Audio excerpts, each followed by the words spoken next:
kita mulai 2 detik yang pertama dengan membaca basmalah. Bismillahirrahmanirrahim. Bismillahirrahmanirrahim.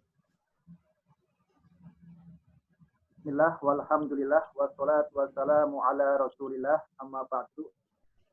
Ini temanya matematika sebagai sarana tazkiyatun nafs. Seperti itu ya. Betul.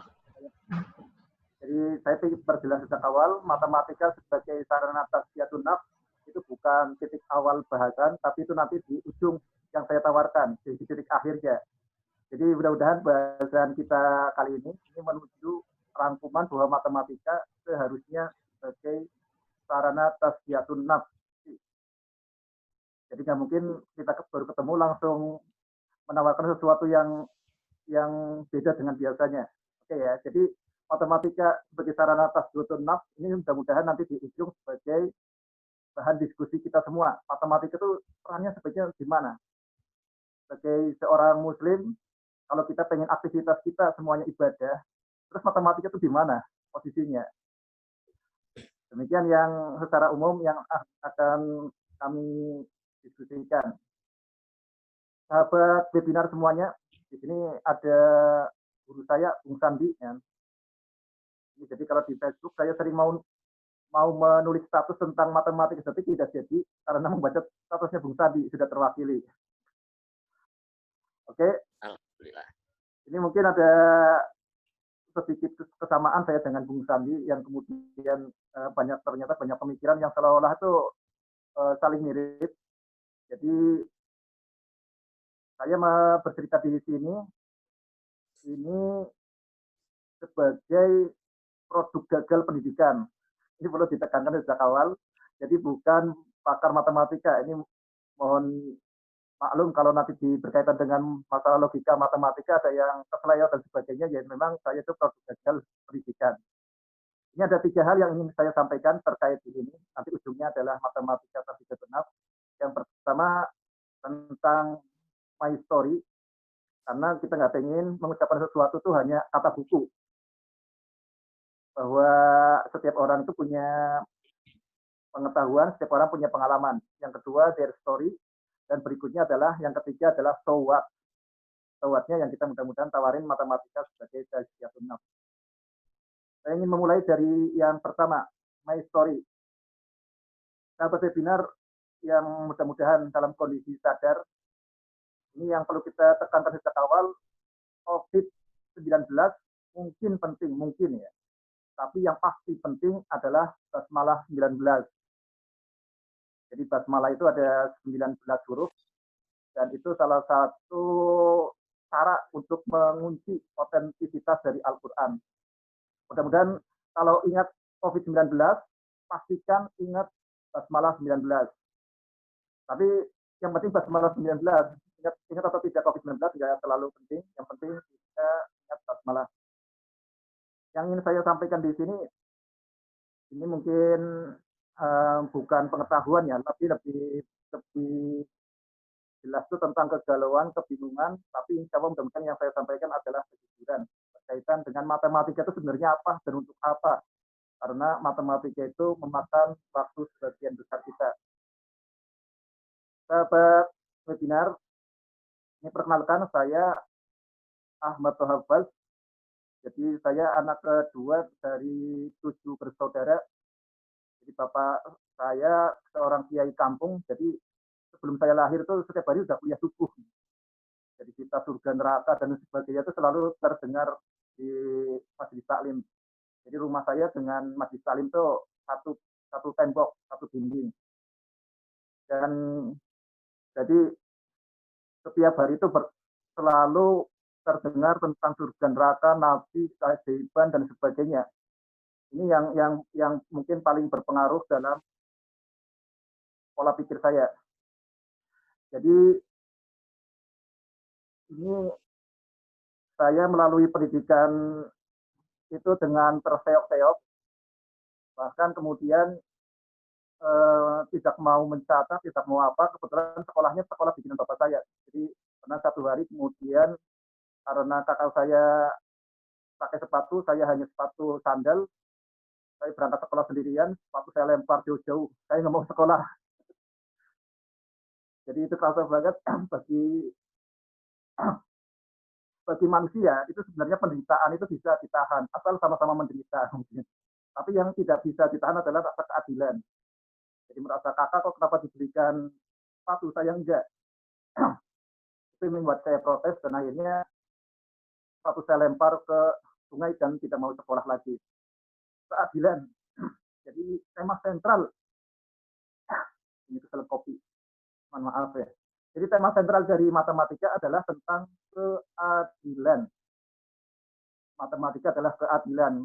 Karena kalau keadilan ini terma atau istilah yang sering muncul di pengajian. Tapi kalau di matematika, di fisika kita nggak pernah muncul kata keadilan. Ya berubah terma. Jadi kalau ketika di matematika, yang lebih sering kita dengar adalah persamaan. Ini yang menyebabkan budaya beda bahasa, yang menyebabkan kita kadang-kadang ketika di masjid punya pola pikir A, di sekolah pola pikirnya beda lagi. Ada keterasingan bahasa yang tanpa sadar kadang-kadang menyebabkan jiwa kita terbelah. Jadi tema besar matematika sebenarnya adalah tentang keadilan. Saya termasuk sebagian besar orang yang memang nggak suka matematika sejak awal, dan saya nggak sendirian ya. Semua orang tuh nggak suka matematika lah. Jadi kalau ditanya di teman-teman ya nggak ada yang suka matematika. Tapi ironisnya matematika nggak disukai, tapi sampai sekarang masih ada terus. Ini makhluk yang dibenci tapi selalu ada. Seperti Abu Jahal lah. Abu Jahal dibenci tapi sampai sekarang selalu diceritakan. Jadi matematika itu mungkin mirip Abu Jahal. Ini jadi matematika pun dulu walaupun ketika di madrasah ibtidaiyah atau SD itu selalu ranking 1 ya. Ya kebetulan karena ranking 1 maka dibebaskan, nggak usah nulis, nggak apa, bebas. Jadi termasuk nggak peringkat pertama berkaitan dengan bolos. Nah kemudian saya setelah madrasah ibtidaiyah saya masuk ke SMP Penawaja, Sekolah Pendidikan Ahlus Sunnah wal Jamaah. Ini mulailah pada saat itu semakin serius matematika itu sebenarnya apa, matematika itu untuk apa, apakah ini bahasa basi atau apa. Ini saya mulai mikir matematika itu suatu yang ketidakjujuran atau membuat kebingungan pikiran. Itu ketika mulai mengenal geometri, mengenal mungkin berarti kelas 5 ya, mulai ada jajaran jenjang, ada trapesium, ada persegi panjang, kemudian macam-macam, bangun datar. Yang saya bingung waktu itu kenapa rumusnya beda-beda. Jadi ketika persegi, dulu namanya bujur sangkar. Ya, kalau sekarang bujur sangkar tuh itu pun dipaksa ini namanya bujur sangkar, nggak tahu kenapa namanya bujur sangkar. Ya, dulu namanya bujur sangkar, tapi kemudian di persegi. Itu rumusnya sisi kali sisi. Ketika kemudian salah satu sisinya ditarik, itu kenapa jadi panjang lebar? Ini dari mana ini? Kemudian ketika dimiringkan dikit, jadi jajaran jenjang, ganti lagi rumus. Ini apa-apaan ini? Nah ini yang bagi anak kecil itu sebenarnya kan itu kebingungan. Loh, kok jadi seperti ini? Kok jadi seperti ini? Ini sesuatu yang benar-benar menyiksa otak saya. Kenapa kok harus pakai rumus ini? Ketika kemudian jadi persegi yang agak persegi yang jajaran jenjang, namanya apa? Belah ketupat. Rumusnya beda lagi. Ini apa lagi? Ada layang-layang. Ini rumusnya apa lagi? Ini yang menyebabkan saya pusing. Ini apa? Ini pasti ada kebohongan ini. Ini saya nggak berani tanya ke siapa tentang kebingungan ini. Ini pertanyaan yang benar-benar sangat menyiksa.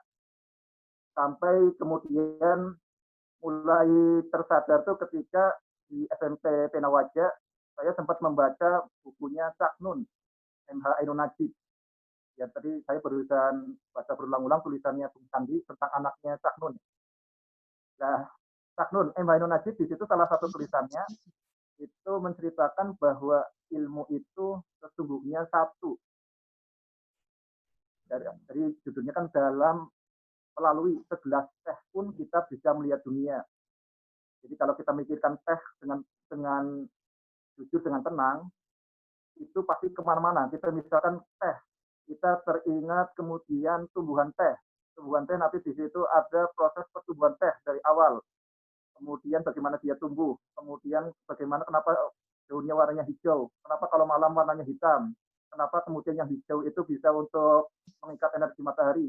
Jadi kenapa kemudian energi matahari di klorofil itu kemudian mengubah karbon dioksida dan oksigen kemudian menjadi glukosa dan seterusnya. Jadi, itu baru berkaitan satu tumbuhan teh itu pun bisa setahun nggak habis. Itu baru tentang tehnya. Kemudian dari produksi tehnya pun, dari produksi itu bisa kemana-mana. Dari proses produksi, kemudian distribusi dan sebagainya. Jadi dari segelas teh pun kita bisa melihat dunia. Ini mulai kepikir dari situ saya mulai pikir bahwa saya bagaimanapun selain sebagai manusia adalah seorang muslim. Nah, seorang muslim itu doktrin yang utama itu apa? Ini yang kemudian sering saya dengar setiap hari di majelis taklim. Fa'lam annahu la ilaha illallah. Jadi itu imanakum biqauli la ilaha illallah. Ketahuilah bahwa tiada ilah selain Allah. Doktrin tauhid. Jadi segalanya mulai sadar bahwa ketika itu bahwa sebenarnya rumus-rumus tadi yang macam-macam, rumus persegi S kuadrat, luas rumus persegi S kuadrat, rumus persegi panjang kali lebar, rumus apa nih saya sambil ngapalin, rumus apa, nah ketupat setengah kali diagonal 1 diagonal 2, ya betul ya Bu tadi ya. Kadang-kadang saya bingung juga ketika menentukan luas diagonal, ini diagonal 1 yang mana? Ini kadang-kadang mumet berjam-jam nih, diagonal 1 yang mana, diagonal 2 yang mana. Ini saya mulai plong sekali, benar-benar plong. Dan sangat plong itu ketika sadar bahwa rumus itu sebenarnya nggak ada. Rumus itu sebenarnya nggak ada. Yang penting kalau kita sadar itu luas apa, ya itu rumus bisa dimunculin. Rumus itu sebenarnya nggak ada. Itu kata-kata yang pernah menyebabkan saya sangat plong pikiran. Yang pertama, bahwa kebenaran itu satu. Yang kedua, bahwa kebenaran yang kita tangkap manusia itu sebenarnya dibikin-bikin. Tapi semua itu sebenarnya nggak ada. Ini yang menyebabkan ketenangan batin yang luar biasa. Sahabat webinar yang kami banggakan, ini semasa di SMP Penawaja saya bingung juga bertanya ke siapa ya ketika ada kiriman seperti itu. Nah, jadi kebetulan di SMP Penawaja saya juga ranking 1 paralel terus-menerus. Ini SMP Penawaja itu pelajarannya 26. Jadi ada nahwu sorof, ada mustalah hadis, ada tarikh dan sebagainya.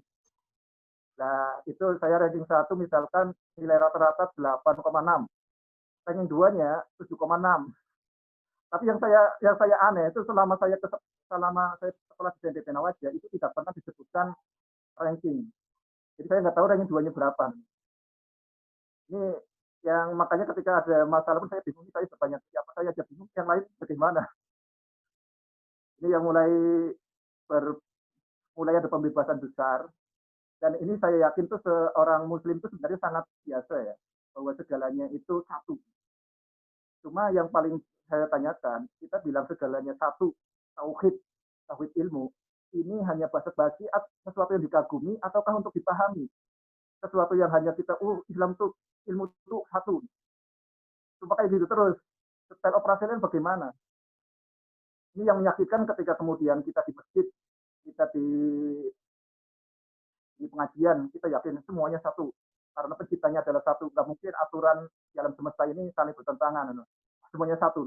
Ketika masuk ke sekolah, pelajaran matematika, fisika, sebagainya, itu bubar semuanya. Jadi omong kosong itu segalanya satu, itu omong kosong itu hanya untuk di akhirat saja. Tidak berlaku untuk ketika kemudian untuk belajar fisika, belajar matematika dan sebagainya. Sahabat webinar yang saya banggakan, banyak sekali pertanyaan-pertanyaan yang muncul, misalnya seperti ini. Ini yang salah satu yang membuat saya pusing juga, misalnya seperti ini. Kalau luas persegi, misalnya, ini bukan luas persegi ya, semua luas itu dinyatakan dalam persegi. Misalkan luas adalah 10 meter persegi. Saya sering bingung, kenapa kok bukan luas pakainya bukan kenapa pakainya persegi bukan lingkaran. Kenapa satuan luas itu pakainya persegi bukan lingkaran. Ini yang aku pikir lah, kenapa kok harus padahal bangun yang paling sempurna, ini kan bangun lingkaran ya. Kenapa kok pakai persegi? Nah ini pertanyaan-pertanyaan seperti itu yang kemudian ini siksaan batin ini. Kenapa hal yang sangat dasar? Ini kok nggak diajarkan? Malah diajarkannya rumus-rumus yang sebenarnya itu malah nggak ada, yang nggak penting lah. Saya mulai curiga ini pendidikan itu sebenarnya beres apa enggak ini. Sekarang saya dibohongi.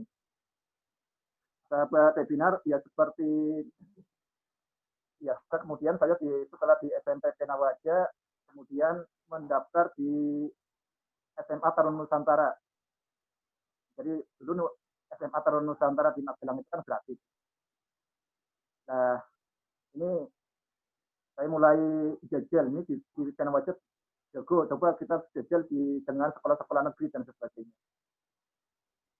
Sahabat webinar, sebelum saya bahas yang tentang berikutnya, ini ada suatu hal yang saya juga pelajari di SMP Penawaja. Ini pendidikan kita, ini sebenarnya pincang ada satu hal. Jadi kalau kita tahu bahwa kelemahannya manusia itu, kelemahan manusia sebagai khalifatul fil ard itu adalah innahu kana zaluman jahula. Sesungguhnya manusia itu adalah zalim dan jahil. Zaluman jahula. Innahu kana zaluman jahula. Ini ada paket. Mama, paket, Mas. Masuk, Kak. Mas, paket. Ada paket. Paket. Ya, sorry ada iklan ini paket lewat. Jadi semuanya jangan terlalu stres ya. Jangan terlalu stres karena kalau bahas matematika, gue usah dibahas sudah stres duluan. Jadi jangan stres. Ini iklannya ya. Oke. Innahu kana zaluman jahula. Jadi kelemahan manusia itu ada dua jenis. Zaluman, jahulan. Zalim dan jahil. Ini kalau yang selama ini yang kita sering tidak ada di sekolah, itu adalah kebiasaan untuk tirakat, kebiasaan untuk riyadiyah. Jadi pendidikan kita itu lebih fokus bagaimana supaya cerdas, kemudian fokusnya di riyadiyat. Riyadiyat ini yang kemudian diterjemahkan kepada matematika. Jadi kalau kita rangkum sebenarnya intinya pendidikan itu harusnya ada dua. Yang pertama ini riyadhah, yang kedua adalah riyadiyat. Ini yang sangat hilang, sangat besar di pendidikan kita tuh riyadhah, tirakat, semedi. Ini seolah nggak sesuatu yang nggak rasional. Padahal kekuatan jiwa itu ditempa dengan riyadhah. Kalau riyadiyat, matematika, itu kita memahami kebenaran dengan simbol-simbol. Dengan simbol-simbol terpikir secara runut, itu riyadiyat, matematika. Tapi yang lebih penting, yang mendasarinya, yang kedua adalah riyadhah. Kita berusaha menemukan kebenaran tanpa simbol-simbol. Riyadhah yang kalau di pesantren itu kan ada puasa Senin, Kamis, dan ya sholat malam dan sebagainya. Ini sebenarnya sangat ampuh. Jadi untuk kita mengasah intuisi, ini riyadhah itu sangat ampuh.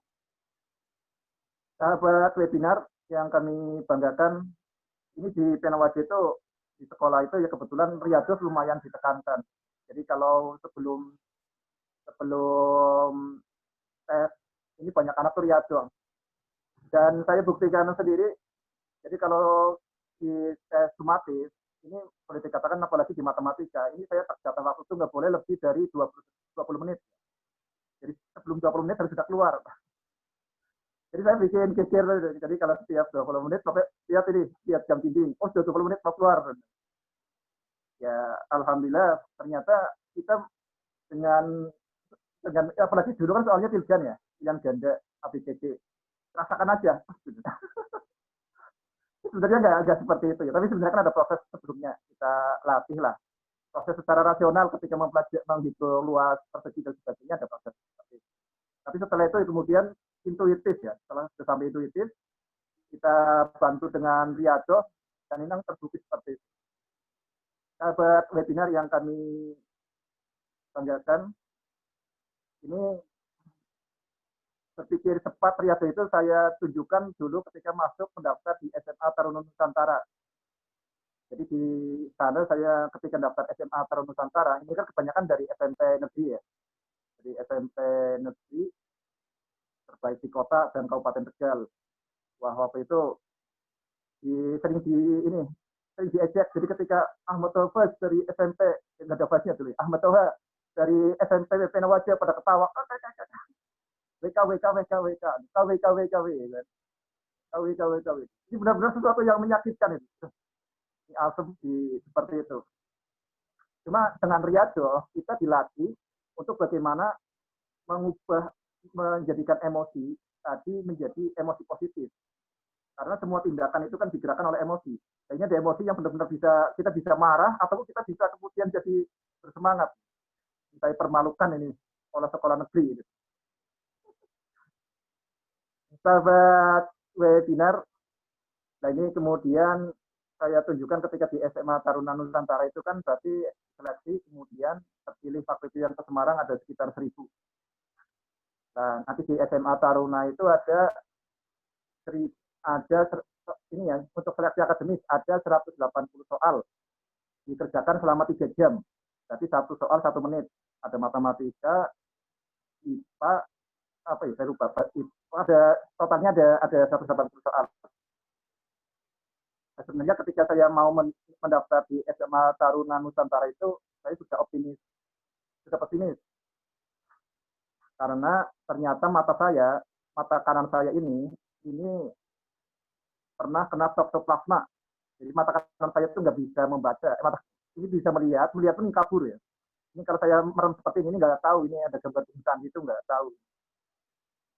Nah, tapi waktu itu karena ini ya istilahnya noting tulus ya. Jadi tidak noting dan tulus. Karena kesehatan ini kayaknya gagal di sini. Jadi ketika seleksi akademis, nah ini sudah, pokoknya saya harus paling cepat gitu. Nah, kalau nggak salah saya nggak tahu itu sekitar 30 menit atau ini ya, saya lupa, sekitar 30 menit lebih lah. Saya keluar dari ruangan itu. Padahal itu kan ruangan ada 1.000 sapi di satu kompleks. Saya keluar ke sana dan saya sengaja bolak-balik ke situ, termuter. Nah, kata pengawasnya, ini orang stres tuh, frustasi. Saya dengar bisik-bisik seperti itu.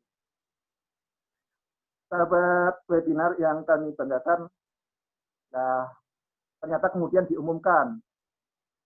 Tapi sebenarnya ketika itu saya yakin itu betul semua wanita tertinggi di Indonesia. Saya bilang seperti itu. Saya duluan maju ke depan. Bismillah, terima.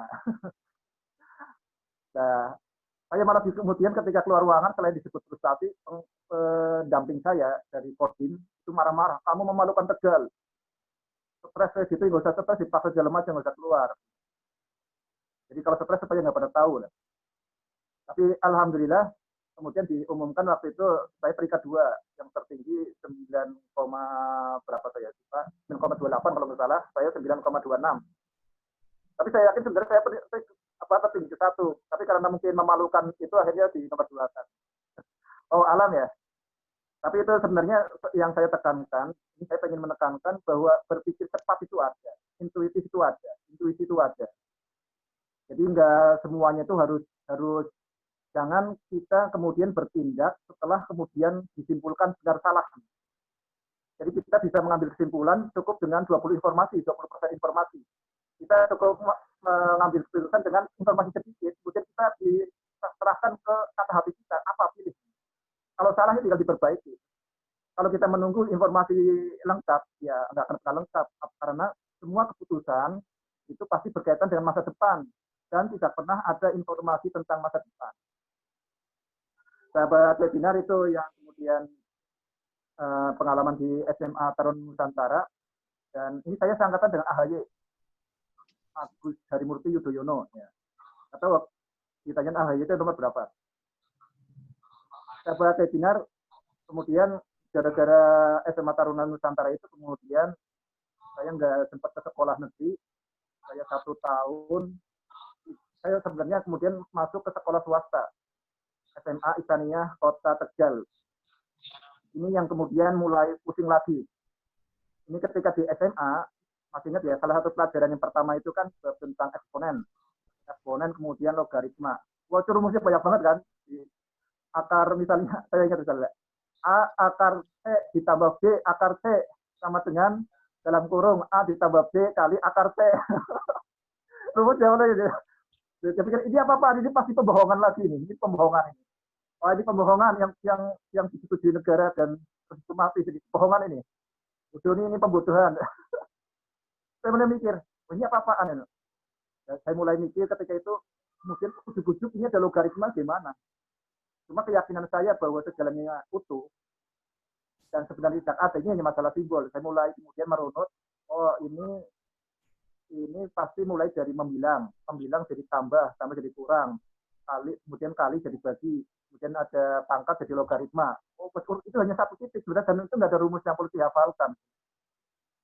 Dan tapi untuk sampai ke sana, ini ada satu pertanyaan yang membuat saya pusing. Ini mudah-mudahan sahabat webinar bisa merasakan pusingnya. Saya gagal kalau tidak bisa berbagi pusingnya. Ini kelihatan Bu Sari belum pusing nih, masih senyum-senyum. Ya pasti Bu Sari sudah merasakan itu mungkin ya. Yang lain mudah-mudahan pusing. Jadi salah satu yang saya mulai serius bahwa pendidikan ini suatu pembohongan publik yang dimasalkan itu ketika belajar pecahan. Jadi kalau pecahan itu kan ada bagian atas dan bagian yang bawah. Yang bagian atas itu A, B. Jadi saya mikirnya kalau yang A itu kenapa yang di atas namanya A itu karena atas A gitu kan. Bawah B, bagian bawah B. Itu yang masuk akal saya seperti itu. Cuma kemudian kan di sekolah sering nyebut ada namanya penyebut, ada yang namanya pembilang. Ini yang sering saya pikir. Yang kalau pecahan, yang bagian atas itu pembilang atau penyebut. Jadi setiap hari itu ini pembilang apa penyebut selalu ragu-ragu. Sahabat webinar yang kami banggakan, kenapa ragu-ragu? Ya, saya teringat Nietzsche ya, Friedrich Nietzsche. Kalau orang nggak paham why-nya, mengapanya, ya dia akan berat di bagaimananya. Ya, mengapa penyebut disebut penyebut? Kenapa pembilang dibilang pembilang? Wah, ini yang benar-benar di otak tuh munjuk ya. Sampai kubur-kubur pusing. Apa ya ini? Apa ini kok nggak dijelasin? Kita berani tanya ke siapapun ini. Apalagi sama di SMA SNI pun saya juara membolos. Kenapa disebut pembilang dibilang pembilang? Kenapa penyebut disebut penyebut? Ini yang membuat sangat pusing. Saya coba cari buku di perpustakaan, nggak ada yang membahas seperti itu. Kenapa pembilang dibilang pembilang? Kenapa penyebut disebut penyebut? Ya dari sananya dari mana? Ya dari gurunya dari mana? Ya. Sahabat webinar yang kami banggakan, ini kan sesuatu yang sangat menyakitkan kalau kemudian kita dipaksain menerima sesuatu yang sebenarnya kita tidak benar-benar menerima. Ini yang pusing pembilang atau penyebut atau pembilang, ini yang akhirnya bismillah ini saya merasakan bahwa matematika ini kebohongan ya. Matematika ini sebenarnya basa-basi yang diajar itu enggak yang penting. Banyak hal yang membuat menyiksa pikiran. Akhirnya pada bulan November tahun 95, bismillah saya drop out. Jadi saya drop out, benar-benar ini sekolah nggak benar ini. Ini perusakan mental. Ini kalau memang bagi yang tidak berpikir, ya santai aja pembilangnya, nggak terserah lah. Yang penting sekolah kan biar nilainya bagus ya. Jadi kalau memang sudah sejak awal pengen melumpuhkan pikiran, nggak usah berpikir, ya oke saja. Tapi kalau bagi yang serius berpikir, ini benar-benar matematika itu benar-benar merusak. Jadi bukan hanya basa-basi atau mubazir, ini itu merusak, mendolimi diri sendiri. Dan akibatnya benar-benar ini adalah dosa besar. Dosa kan, doliman dosa kan. Dulu manjahula. Jadi saya pikir seperti itu. Jangan kalau pikirnya konsisten kan. Karena menyiksa diri sendiri, itu berarti dolim pada diri sendiri. Dolim itu kan berarti dosa. Dosa itu masuk neraka. Jadi ini pembelajaran matematika, ini salah satu cara untuk masuk neraka. Menyiksa nalar. Dan saya waktu itu benar-benar bukan ini ya. Dan saya itu bukan nggak serius, tapi benar-benar serius. Makanya inilah saya drop out. Ini benar-benar tidak ditoleransi, pembodohan dan pembuatan jalan ke neraka. Ini saya hidup cuma sekali, saya nggak ingin basa-basi, nggak pengen kemudian mengkhianati hati nurani saya sendiri. Bismillah, saya drop out. Nah, waktu itu ya kadang-kadang ini kan kata hati orang lain nggak bingung, bapak saya yang bingung, bapak ibu saya yang bingung. Malah kemudian dikonsultasikan kemana-mana, ini anak-anak Ustadz ini stres, sakit jiwa, ini perlu dibawa ke Suryalaya. Mungkin ada yang tahu ya Suryalaya itu ya. Itu ada orang-orang yang tempat orang gila untuk sembuh. Inilah yang dunia kita itu kebalik-balik. Orang yang kemudian mengikuti nalarnya dengan jernih malah disebut orang gila. Ya ini yang, tapi bismillah lah, saya harus tawan ini harus bisa hidup sekali. Masa otak yang karunia besar ini hanya untuk menampung sampah. Jadi istilah apapun itu sebenarnya hanya bungkus. Istilah adalah bungkus. Nah, yang kita makan sebenarnya bukan bungkusnya, tapi makna di balik istilah itu. Tapi yang terjadi, yang kita telan adalah bungkusnya. Jadi pada kita makan pisang, isinya dibuang, bungkusnya dimakan. Ibarat kita makan permennya dibuang, bungkusnya dimakan. Ini yang terjadi seperti itu, bungkus. Istilah itu hanya bungkus-bungkus. Nah, kita makan istilah-istilah, berarti kita itu makan bungkus-bungkus itu. Ini lebih baik memang kalau istilah-istilah itu kemudian dimuntahkan ya, dimuntahkan ke tong sampah, itu sehat. Yang sangat bahayakan kemudian kalau istilah itu kemudian masuk ke otak, kemudian menyumbat. Ini yang kemudian benar-benar akhirnya saya bismillah, saya keluar drop out dari SMA. Sahabat webinar, ini kemudian ini pencarian yang sangat panjang, yang sangat melelahkan. Jadi polanya seperti ini ya. Ini sudah sunatullah. Kalau kita dalam kondisi yang baik-baik saja, kita biasanya nggak mikir. Ini makanya kalau kita kemudian sekolah itu ibarat kita naik bis dari Tegal ke Bandung, kita nggak usah mikir karena sudah ada supir, ikutin saja. Sama ketika kita sekolah, itu kita namanya itu tidak berpikir. Kita ngikuti saja apa yang disampaikan guru atau orang. Kita ikuti saja kurikulum, nanti akan sampai sendiri sampai lulus. Nggak usah mikir. Nah, ini ketika saya keluar dari bis, keluar dari sekolah, itu benar-benar harus mikir, ini hidup ini untuk apa? Hidup ini sebenarnya bagaimana? Ini kalau saya lihat langit ke atas terus itu sampai kemana? Kalau saya telusuri, saya dulu bapak saya terus menerus sampai ke ujung di awal itu sebenarnya apa? Jadi ketika benar-benar kita sekolah itu benar-benar saya berpikir, saya belajar. Memang kalau kita berharap anak-anak kita nggak usah mikir, ya kita sekolahkan saja. Ikuti kurikulum, nggak usah macam-macam lah. Ikuti kata guru, diingat-ingat. Nanti ketika ulangan dijawab dengan kata guru, ya nilai sempurna. Sempurna. Anda berpengetahuan dan Anda tidak bisa berpikir. Rusak. Jadi pendidikan bukan kemubadiran, bukan basa-basi, kemudian itu benar-benar perusakan, dolim. Nah, dolim. Makanya pendidikan kalau kita disadari itu seperti itu.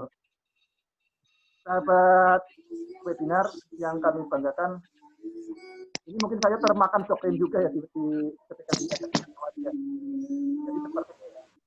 Kalau kita, ini kata Kiai Haji Abdul Aziz Fadil, pendiri SMPP Nawaja.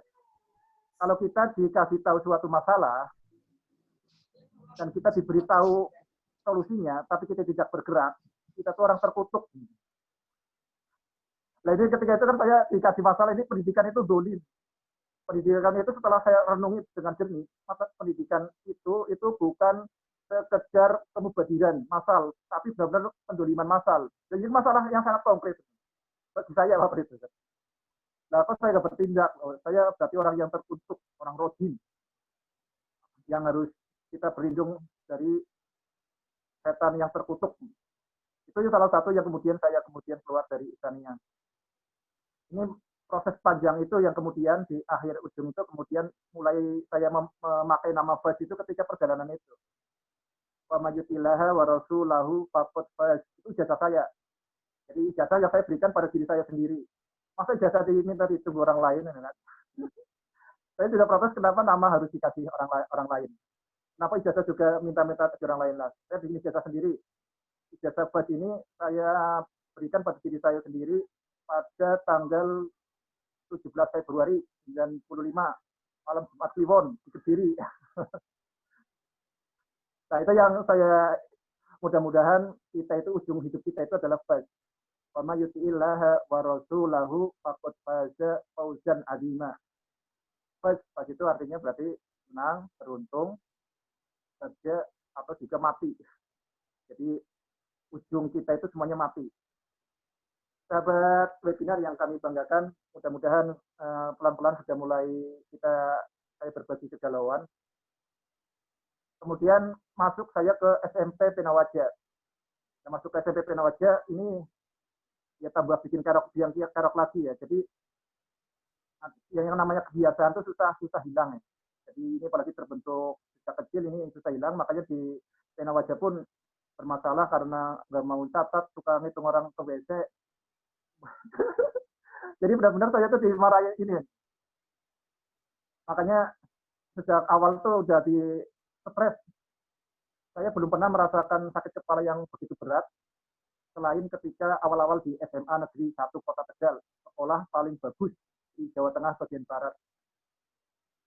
Jadi waktu itu karena setiap guru itu hampir selalu membicarakan orang yang inilah kesopan.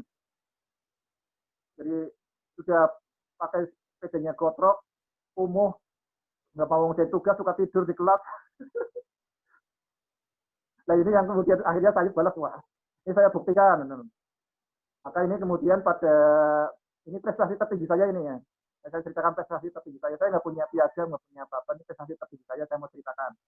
Kalau bukan ini 15 KPOM, 5 penghargaan emas. Jadi ketika itu di tes sumatif ya, di tes sumatif waktu itu kan pilgan. Jadi ketika pilgan kemudian bismillah saya mengerjakannya pokoknya harus paling cepat. Ya sebenarnya bukan hanya di matematika, kalau di pelajaran yang lain pokoknya bikin geger aja lah. Geger nomor 1 penting bikin geger dulu. Nah ini ngerjain matematika belum 20 menit saya keluar 100 sampai dapat 100 saya kasihkan ke pengawas. Nah, waktu kan masih banyak. Waktu untuk matematika kan 2 jam. Ini saya 20 menit sudah keluar. Sayang sekali kalau waktu berikutnya tidak produktif. Makanya saya gunakan waktu produktif itu untuk mengganggu teman yang lain. Saya keliling-keliling sekolah nembang nyanyi-nyanyi. Jadi saya nyanyi. Sore itu, saya lagu bikin sendiri lah, ngarang. Saya keliling-keliling. Ini saya baru sadar ternyata itu membuat panik sekolah. Karena ketika kemudian di lembar jawab saya, dulu kan lembar jawabnya ini ya, di kertas juga, ditulis seperti ini. Walaupun kamu pinter sundul langit, jangan sombong, titik pentung, tanda seru 3 kali, tuk, tuk, tuk. Itu saya laminating, itu saya sekarang hilang ya. Jadi, alhamdulillah waktu itu matematik nilai saya itu sempurna. Nah, dan satu-satunya di Kota Tegal. Wah, jadi cuma kemudian ini kan saya sering dimarahin oleh guru BK. Ini SMA paling favorit ya, sembarangan masuk ini. Kamu jangan memalukan. Memalukan gimana? Sahabat Facebook, ya, sahabat webinar yang kami banggakan. Ini kelas 1, kelas 2. Setelah itu saya mulai udah tenang lah, sudah dibebaskan guru. Udah, ini baca diurusin lah, ini tidur mau apa terserah. Ya alhamdulillah, saya selalu ranking 1. Cuma 1 kali ranking 2. Jadi kenapa ranking 2? Karena saya ngajari teman satu bangku, saya ajarin, nah kemudian dia ranking 1, saya jadi ranking 2. Akhirnya saya pindah bangku lagi, saya ranking 1 lagi. Dan yang saya ajari itu ternyata dia tuh jadi stabil. Dia jadi stabil, nilainya stabil, bahkan kemudian diterima di pertambangan ITB. Ini waktu itu saya yakin bahwa memang kalau kita fokusnya bukan di matematika, tapi di fokus di berpikirnya, ini insya Allah lebih kokoh. Sahabat webinar yang kami banggakan, ini ternyata saya memang tidak disukai produk gagal di sebagian guru, makanya ketika diumumkan di papan menjelang naik kelas 3, itu tidak ada nama saya di ranking paralel. Wah, teman-teman pada geger seperti itu. Nah, saya akhirnya mogok. Saya benar-benar ini kelas 3 ini kesempatan lagi, ini kemudian semakin jarang masuk ke sekolah. ini saya jarang masuk ke sekolah, maka kemudian kepala sekolah menduga ini mungkin karena kecewa. Akhirnya pengumuman 10 besar diturunkan, kemudian kepala sekolah minta maaf karena tidak mencantumkan nama saya di 10 besar paralel. Sahabat webinar yang kami banggakan, sekali lagi yang namanya kebiasaan itu susah hilang. Ini ketika saya kelas 3 SMA kambuh lagi seperti sebelumnya. Jadi di kelas 3 SMA saya bukan hanya hampir nggak pernah mencatat, saya juga 51 hari dalam 1 tahun itu tidak masuk kelas. Itu yang resmi ya, bukan dihitung yang bolos tidak absen. Itu 51 hari nggak masuk kelas. Nah, kemudian bahkan bapak saya itu 2 kali diundang kepala sekolah mau dikeluarkan. Jadi saya di TK itu peringkat 3 siswa paling bermasalah.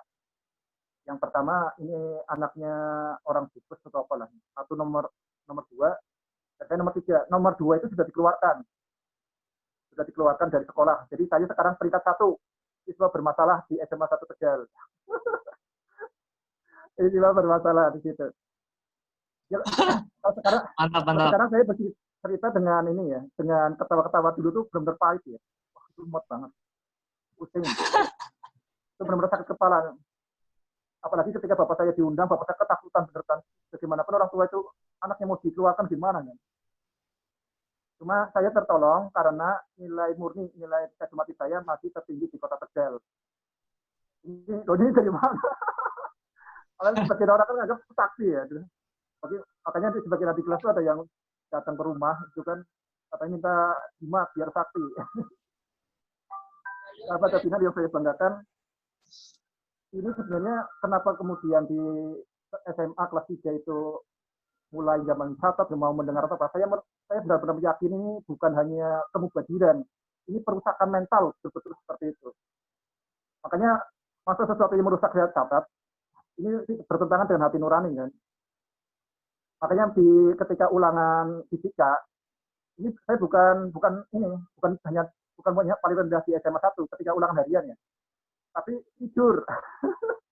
Jadi pas ulangan fisika saya tidur. Yang ngerjain teman saya. Ya, teman saya dimarahin. Ya, guru fisika kebetulan kan 3 tahun ngajar saya, ya biarin aja lah ini orang edan. Di ulangan kimia pun saya ketika ulangan harian itu bukan hanya buruk, tapi paling buruk di SMA 1 Tegal. Ulangan hariannya ya. Ulangan pertama dapat 0 kimia. Yang kedua dapat 0. Yang ketiga alhamdulillah dapat 3. Tapi kemudian di tes matematik saya tertinggi di Kota Tegal. Ini yang bikin kemudian ini aliran sesat ini. Jadi ada satu orang kemudian anaknya ikut bandel, kemudian dimarahin oleh guru BK. Kenapa kamu seperti itu? Saya pengen tiru Toha. Itu orang gila. Itu wedan jangan ditiru. Sahabat webinar itu yang nggak tahu ya karena saya hanya ikuti hati nurani, tapi kemudian dianggap pergindaan atau apa saya nggak tahu. Ini fase-fase yang sangat berat. Nah, makanya kemudian saya pun sebenarnya tidak lulus SMA 1 Tegal. Jadi pengakuan dari wali kelas saya tuh nggak lulus SMA Negeri 1 Tegal. Ini setelah lobby dengan begitu susah, akhirnya saya diluluskan di SMA Negeri 1 Tegal. Sahabat webinar itu memang sampai sekarang ternyata nggak selesai juga ya. Jadi kemudian ini kebetulan ini juga sesuatu yang di luar matematika, yang di luar yang saya pelajari itu mulai ketika saya mendaftar UMPTN, ujian masuk perguruan tinggi negeri. Saya lulus SMA tahun 98. Jadi waktu itu saya mendaftar di ITB di Bandung. Sebenarnya tujuan saya daftar UMPTN itu sebenarnya hanya tes otak saja, karena nggak yakin bisa kuliah. Nah ini yang sesuatu yang sangat mengejutkan itu ketika di Bandung, ini perasaan begitu nggak enak ya. Ketika saya tinggal di rumah saudara, ini sangat nggak enak. Akhirnya saya paksain pulang. Ini yang sangat mengejutkan. Kemudian ketika saya naik becak, jadi kan saya dari Bandung ke Tegal, naik bis, kemudian turun naik becak. Nah ketika naik becak saya kaget ketika beberapa meter di depan rumah saya, karena rumah saya itu malam itu terang benderang, pintu terbuka. jendela terbuka. Belinya apa? Kata tukang becak, Mas, rumahnya jenengan itu pesantren ya? Saya hanya diem. Jadi rumah saya bukan pesantren, tapi masih taklim. Jadi kalau malam ya nggak mungkin ramai seperti itu. Saya juga bingungnya ada apa nih? Saya pulang, bila saya kaget, kemudian ketika membuka pintu, Assalamualaikum, orang-orang itu melihat saya dengan raga dengan mata yang aneh. Ini kok muncul, cukup-cukupin seperti itu ya. Nah, kemudian ibu saya muncul dari dalam, langsung meluk saya.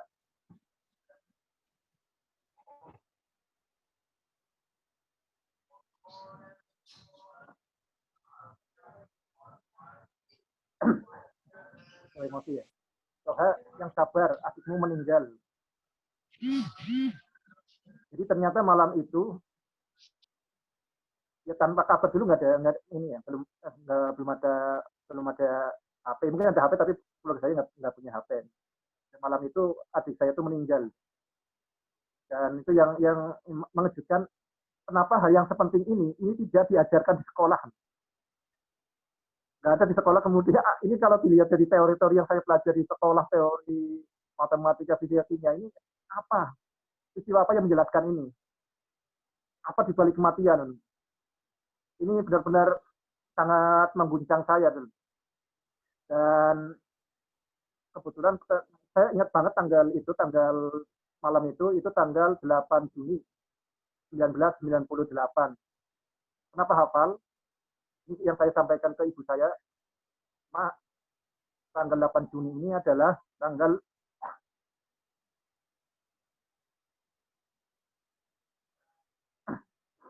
8 Juni ini adalah tanggal meninggalnya Kanjeng Nabi Muhammad.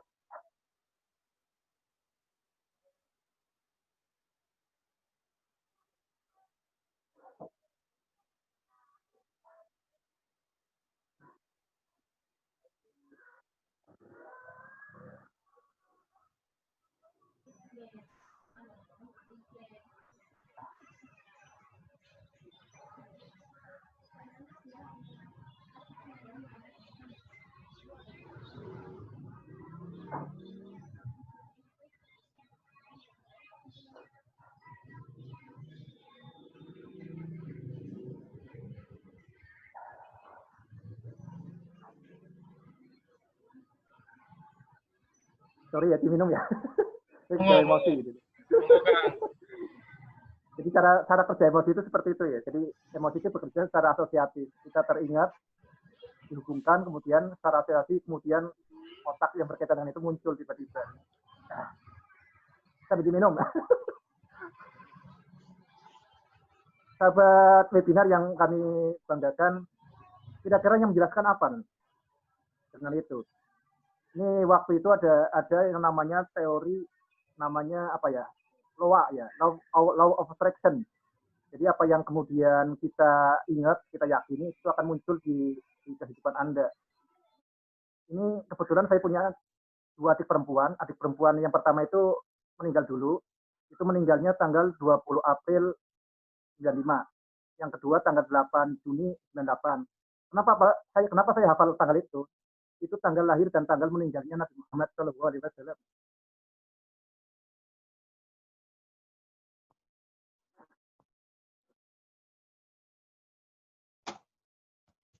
Itu saya ingat betul, itu seperti itu. Jadi itu yang paling enggak, yang kalau tanggal 8 Juni itu di buku sejarah itu seperti nggak ada perbedaan, cuma tanggal lahir itu beda-beda ya. Tapi yang teringat di buku sejarah yang saya baca dari buku sejarah yang paling dasar tentang Ainul Yakin kalau nggak salah, Nurul Yakin, sejarah hidup Nabi Muhammad, maupun buku sejarah yang lain yang saya baca ulang-ulang, itu tanggal tadi. Mungkin karena seperti itu yang diajarin oleh bapak saya tuh, cintailah nabimu, mungkin itu yang kemudian hadir di ini. Tapi itu menurut law of attraction. Cuma saya nggak begitu yakin itu, ataupun saya yakin itu teori-teori seperti itu sebenarnya dangkal. Yang penjelasan yang saya sangat yakini itu karena segalanya satu, utuh tak terbagi, dan sejatinya nggak ada. Sahabat webinar yang saya banggakan, kemudian mulai itu benar-benar sangat berpengaruh ke hidup saya, maka bismillah aja saya tidak mengikuti UMPTN, saya hanya mendaftar, saya nggak ikuti UMPTN. Dan akhirnya waktu itu saya memilih menjadi guru honorer Madrasah Ibtidaiyah. Nah, dari situlah kemudian saya mulai paham tentang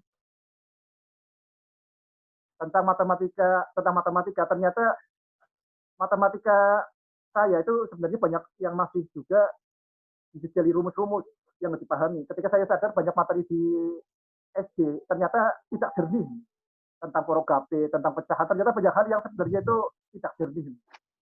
Di pemahaman saya tidak jernih. Makanya kemudian setelah saya keluar dari dari madrasah ibtidaiyah, saya membuat sekolah sendiri. Namanya Makiyah, Madrasah Kuliah Al-Islamiyah.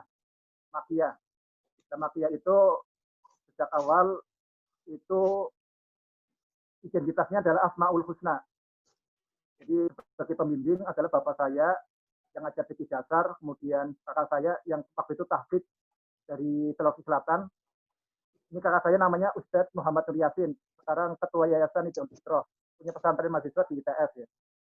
Jadi yang di ITS ada namanya pesantren mahasiswa Thaibah, Yayasan Hidayah Fitrah, itu ketua yayasannya adalah kakak saya, bekas bawahan saya di Makiyah.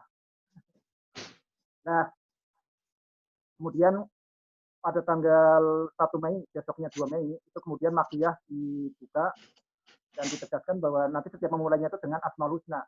Walillahil Asmaul Husna fat'uhu biha Ar-Rahmanur Rahimul Malikul Qudus Salam Al-Mu'minul Muhaiminul Azizul Jabbarul Mutakabbir. Sampai As-Sabur ya, ada 99 Asmaul Husna. Jadi setiap memulai kegiatan itu dimulai dengan Asmaul Husna. Nah, malam itu benar-benar juga saya menyambut sebagai pendiri, saya bilang, Bismillah, hari ini saya mau ke Bandung, mau daftar lagi kuliah, tapi insya Allah saya akan kembali lagi. Nah, qadarullah, ini itu bulan Mei ya, saya ke Bandung ke tempat teman. Sahabat webinar yang kami banggakan, kemudian penerimaan pengumuman UMPTN ya. Waktu itu berarti bukan kayak sekarang, waktu itu kan pakai koran, dan kalau yang punya uang tuh ke warnet nyari nama. Jadi nomornya berapa masukkan, keluar namanya, kalau diterima kemudian diterima di mana. Nah, ini yang tidak saya pahami seperti itu. Ini kebetulan saya mendaftar telat di ITB. Jadi saya mendaftar telat di ITB. Akhirnya nomor induk mahasiswa saya itu nomor induk terakhir. Jadi saya mendaftar di Teknik Industri ITB. Teknik Industri ITB itu daya tampungnya ada 100. Cuma satu orang itu kemudian tidak mendaftar, jadi hanya ada 99 dan saya yang terakhir. Jadi ini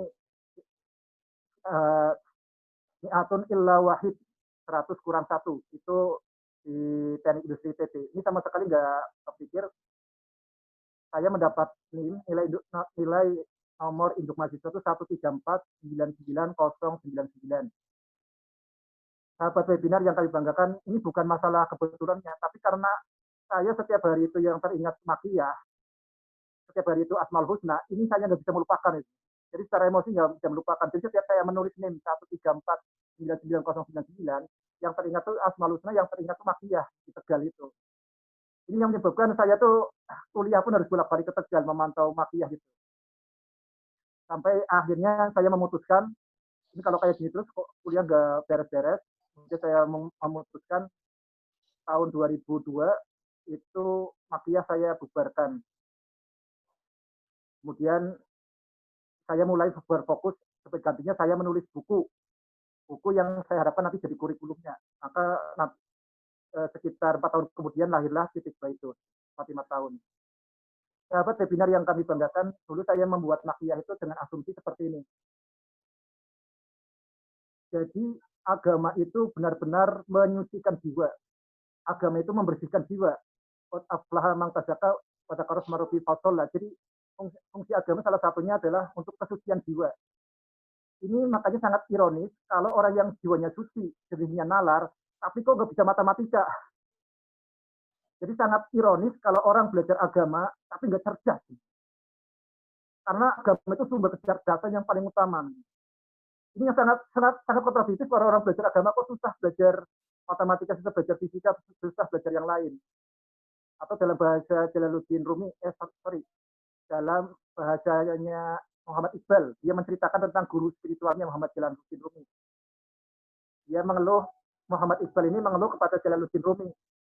Kemudian dibalas oleh Jalaluddin Rumi seperti ini. Orang yang mengaku bisa berjalan di atas langit, mengapa susah berjalan di atas bumi? Ya sangat aneh ketika umat Islam yang katanya sudah setiap hari itu 5 kali ke langit dengan rojul mukminin yaitu sholat, tapi kok nggak bisa menguasai bumi, menguasai dunia. Ini bohong-bohongan. Agama kok dipelajari tidak tambah cerdas, tidak bertambah jernih nalarnya, tidak bertambah jernih jiwanya. Ini kan sesuatu yang bohong-bohongan. Saya mulai mikir ini pasti nggak beres ini. Agama itu masa tambah semakin beragama kemudian tidak tambah cerdas. Ini sesuatu yang sangat menyiksa banget. Karena keyakinan kita yang diajarin agama itu untuk kebersihan jiwa, termasuk kebersihan jiwa, tapi nanti kebersihan nalar ujung-ujungnya. Nah, matematika sendiri kan itu nggak mungkin orang bisa bermatematika kalau nalarnya nggak jernih, nggak lurus. Jadi kata Bung Sandi itu salah satu matematika itu supaya nggak keriting nalarnya, biar lurus. Ini yang benar-benar pertanyaan batin, cuma masalahnya kita nggak cukup hanya dengan omongan. Dan alhamdulillah itu generasi Makia itu adalah generasi terbaik di sekitar, jadi ranking 1 NEM-nya di Kecamatan Tarub dan ranking 1 di Kecamatan Talang itu murid Makia, dan itu generasi terbaik sekarang yang lulus di UI ITB saat itu. Jadi bukan hanya di Makia bagus, tapi di sekolah pun bagus. Ini yang pertanyaan yang sangat penting. Harusnya orang belajar agama itu pasti bertambah cerdas. Kalau belajar agama kok malah tersumbat, ya berarti agama kotoran karena menyumbat. Jadi ini yang kalau kita tahu bahwa yang namanya sholat itu kan kebersihan. Makanya nggak mungkin orang jiwanya kemudian kotor kalau tarut, kalau sholat terus menerus akan dibersihkan terus. Sahabat webinar yang kami banggakan, saya simpulkan ini setelah ini saya serahkan ke moderator. Saya simpulkan seperti ini lagi-lagi kita itu memang basa-basi keanehan di kita, misalnya di pendidikan. Kalau kita lihat di Undang-Undang Dasar maupun di Undang-Undang Dasar 45 maupun di Undang-Undang Pendidikan, itu berkaitan iman takwa, itu sangat mendasar. Itu yang pertama dalam pendidikan. Makanya sangat aneh kemudian ketika di era digital, bagaimana menghadapi era digital, kok nggak pernah disebut tentang iman takwa. Ini suatu yang bohongan, kita tuh berbohongan aja beragama atau berbohongan bermatematika. Ini bukan hanya kebubadiran, ini memang kita itu membelah pikiran kita, tidak konsisten. Sahabat Facebook, sahabat webinar yang kami banggakan, kalau ditanyakan iman itu apa? Sekarang kita kalau kebanyak iman, itu hanya berkaitan dengan kalau orang iman, maka kemudian berislam, sholat, zikir, puasa, kewajiban-kewajiban ritual. Padahal yang paling dasar iman itu adalah sumber utama inovasi. Kita bisa baca di surat wal asri, Bismillahirrahmanirrahim, wal asri innal insana lafi khusrin illal ladzina amanu wa amilus solihat wa tawassaw bil haqqi wa tawassaw bis sabr. Jadi iman alladzina amanu itu kemudian berlanjut wa amilus solihat. Jadi iman itu harus dilanjutkan dengan amilus solihat, dengan tindakan perbaikan. Tindakan perbaikan itu apa? Tindakan yang baik, inovasi. Jadi iman itu apa? Iman itu adalah sumber utama inovasi, sumber terkuat dari inovasi. Nah masalahnya bagaimana supaya iman itu kemudian berbuah inovasi. Nah ini yang pentingnya kita menggunakan otak kita, apalah tafakarun. Kita berimajinasi, kita harus aktifkan. Jadi peran matematika ini supaya bagaimana iman berbuah inovasi. Supaya alladzina amanu wa amilus solihat itu bukan omong kosong, bukan hanya untuk hiasan bibir saja, tapi benar-benar mengubah diri kita dan selanjutnya mengubah di lingkungan kita. Demikian yang bisa saya share seperti yang saya bisa bagikan, mudah-mudahan bisa berbagi kebingungan. Dan kalau kita kemudian sudah benar-benar meyakini masalah, mudah-mudahan kita bisa bertindak untuk mengatasi masalah itu. Mohon maaf kalau ada yang tidak berkenan. Ya ayyuhalladzina amanu taqullaha wa qulu qawlan sadida yuslih lakum a'malakum wa yaghfir lakum dzunubakum wa may yuti'illaha wa rasulahu faqad faza fawzan 'azima. Wassalamualaikum warahmatullahi wabarakatuh. Waalaikumsalam warahmatullahi wabarakatuh. Dan Aqimissalah. Penutupannya kayak Sholat Jumat. setelah khutbah Jumat ini. Masya Allah. Oke, teman-teman semua, terima kasih atas kebersamaan kita pada siang hari ini. Semakin hangat, semakin menggugah kita untuk menghidupkan nalar, memfungsikan iman sebagai sumber utama inovasi ya. Mungkin ada pertanyaan atau tambahan masukan, Bung Sandi, Mas Jody. Ya, kalau dari saya, alhamdulillah ini terima kasih suhu Kang Ahmad Tohafaz ini. Masya Allah. Ini kalau saya keterima di Taruna Nusantara, kita sekelas nih. Kang Ahmad Toha. Jadi, tapi kebetulan bukan kebetulan ya, qadarullah saya nggak lulus saat di Kodim. Tinggi saya kurang setengah senti. oh, Masalah. Jadi pas di Kodim saya udah agak lulus duluan ya, tingginya saya kurang setengah senti. Tapi ya alhamdulillah ketemu di sini gitu ya. Tambahan juga nih kan Kang Toha bisa minta tolong dijelaskan terkait dengan kan ketika kita diskusi itu Kang Toha pernah menemukan seseorang anak itu yang mengalami traumatik ya, yang kemudian traumanya itu bisa dipulihkan dengan pendekatan matematika gitu loh. Bisa pun tolong ini sedikit Kang Toha. Terima kasih. Oke. Ya, benar. Ini ada yang ingin kita supaya contoh konkret ya. Jadi contoh konkret ini banyak sekali kasusnya. Cuma saya ambil satu kasus supaya lebih real ya. Saya ambil satu kasus. Ini ada seorang yang stres, minder ke sekolah, namanya Halim. Jadi Halim Amran Mutosodirin. Ini kebetulan bapaknya itu kepala sekolah RSBI. Ibunya guru SMA Negeri 1 Tegal. Nah, ini ketika kemudian anaknya mau ke SMA, ini padahal harusnya kalau guru SMA 1 Tegal itu kan anaknya bisa masuk ke situ. Itu anaknya memang terlalu apa istilahnya, kalau bahasa kasarnya bodoh lah, terlalu bodoh seperti itu. Nah, kemudian diminta saya yang menangani. Nah, diminta saya yang menangani. Jadi teorinya seperti ini untuk menangani. Sebenarnya ada dua jenis masalah. Apakah anak itu terbelakang ataukah anak itu tersumbat?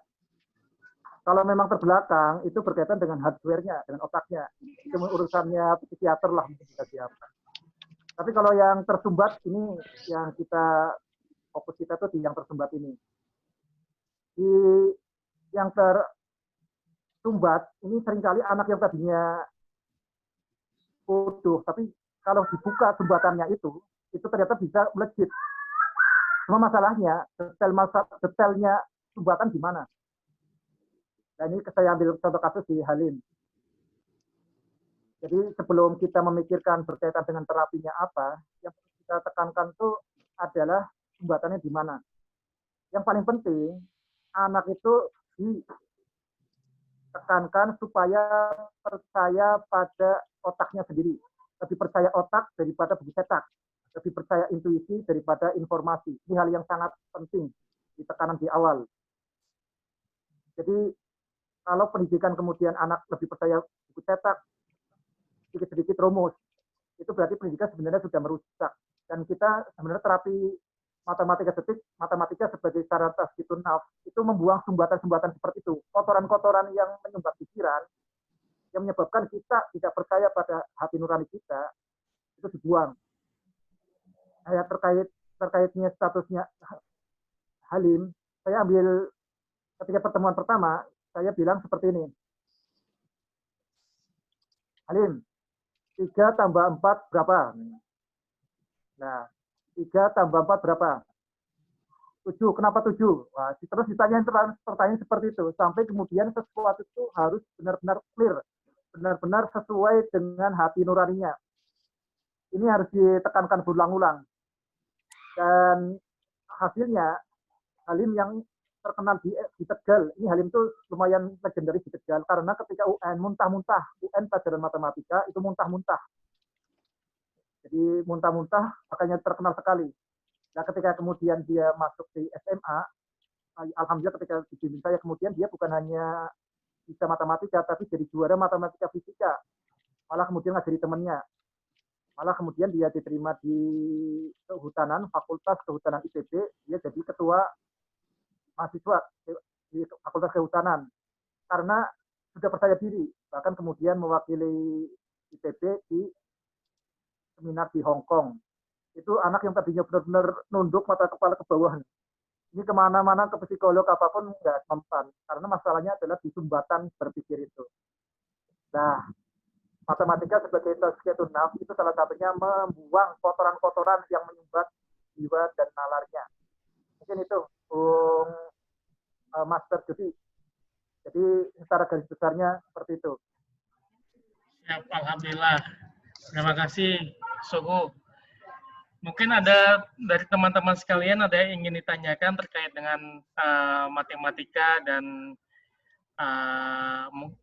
jika ada dihubungkan dengan pengalaman traumatik atau apa, silakan. Jika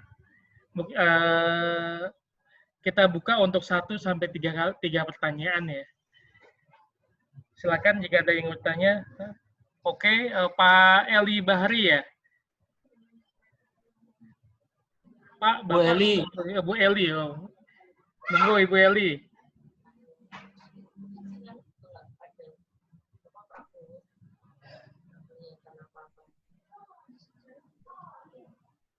Assalamualaikum warahmatullahi wabarakatuh. Saya nggak kepencet, Pak. Saya dengar aja, nggak bertanya. Oh gitu, siap. Mau bertanya juga boleh, Bu. Iya, Lagi nyimak aja terpana tadi dengan presentasinya. Oke. Mas Jody, bisa dijelasin ini apa, Mas Jody? Program apa ini? Itu bisa diturunkan sedikit ya. Oh iya. Terus.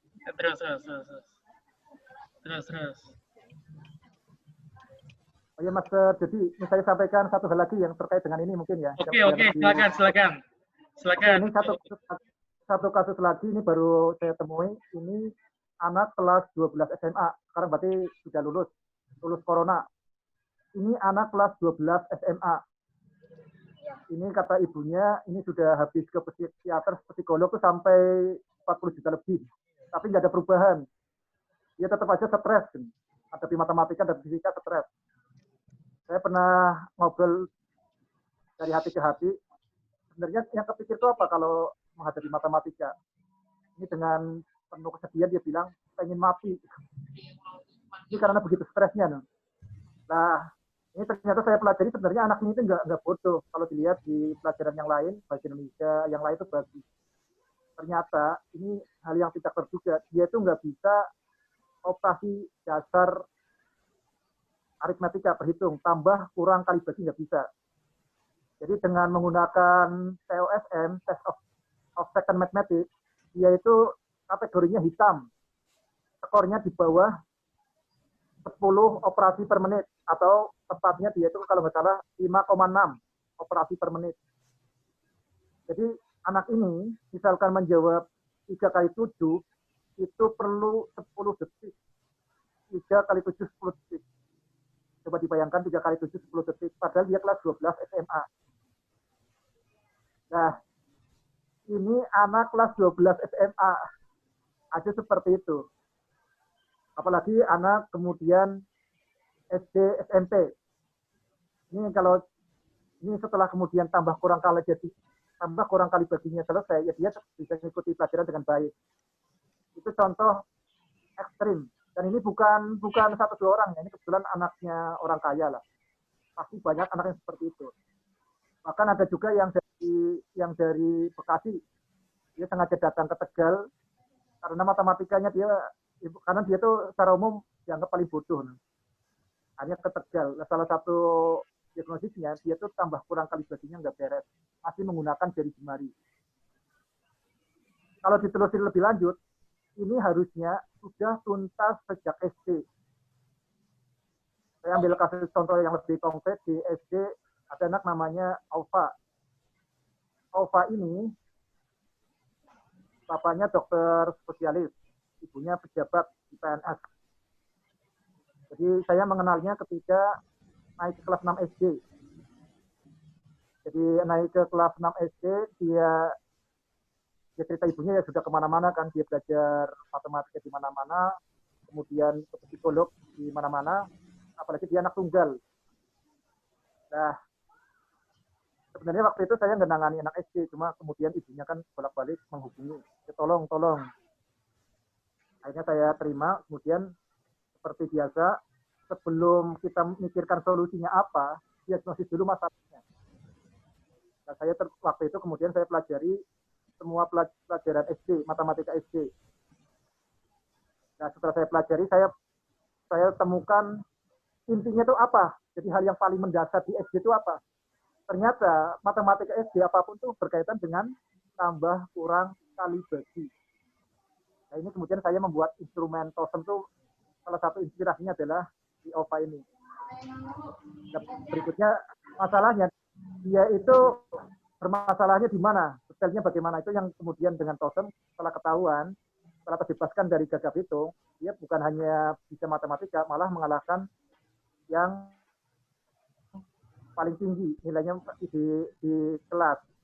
Jadi ini kasus yang tersumbat. Jadi sekali sumbatan itu ditarik, ya semuanya jadi lancar.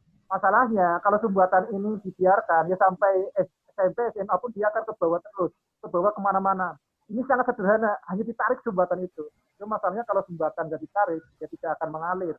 Ini yang kemudian kami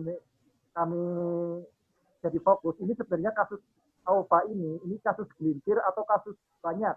Itu yang kemudian saya kerjasama dengan Universitas Pancasakti Tegal, Universitas Peradaban Bumiayu Brebes untuk memetakan gagap hitung. Jadi di sekitar 40 desa lebih, dicek kemampuan hitung dasar anak-anak SD. Anak-anak dasar kelas 5, kelas 6 SD. Boleh dikatakan, lebih dari 90% anak-anak SD itu gagap hitung. Makanya jangan harap kemudian anakku setiap hari itu sebenarnya basa-basi aja. Matematika itu benar-benar membuat anak tambah stres, mengintimidasi setiap hari seperti itu. Jadi ini yang jadi concern kami itu, mudah-mudahan seperti dulu Indonesia berhasil memberantas buta huruf, mudah-mudahan kita bisa memberantas gagap hitung. Seperti itu gambarannya, Master Jody. Siap, Suhu. Ini Suhu ada yang bertanya dari Mbak Maya Priyana, Suhu. Penasaran dengan esensi matematika detik, itu apa? Secara garis besar, kira-kira alur skema untuk memahaminya seperti apa? Makasih. Oke. Gimana, Suhu? Ini matematika detik saya rumuskan selama sampai sekarang berarti 14 tahun ya. 14 tahun. Oke, mudah-mudahan saya jawab esensinya. Ini esensinya itu matematika detik itu adalah mengasah intuisi. Intuisi itu apa? Intuisi adalah kelebatan pikiran yang muncul dalam 2 detik pertama. Jadi esensinya seperti itu. Mungkin untuk gambaran awal bisa dilihat di YouTube, di matematika detik official, itu tentang matematika detik itu apa. Tapi intinya tadi, mengasah intuisi. Intuisi itu apa? Kelebatan ide, kelebatan jawaban yang muncul kurang dari 2 detik. Jadi seperti itu. Ya, sebagian besar intuisi ya salah, tapi yang penting kita kelola. Karena peradaban atau ide apapun itu pasti berasalnya dari intuisi. Demikian esensinya matematika detik adalah mengasah intuisi, mengelola 2 detik yang pertama. Terima kasih, Su. Ya, Mas Baru. Siap. Terima kasih, Su. Mungkin Pak Subhan raise hand ya. Silakan Pak Subhan jika ingin bertanya.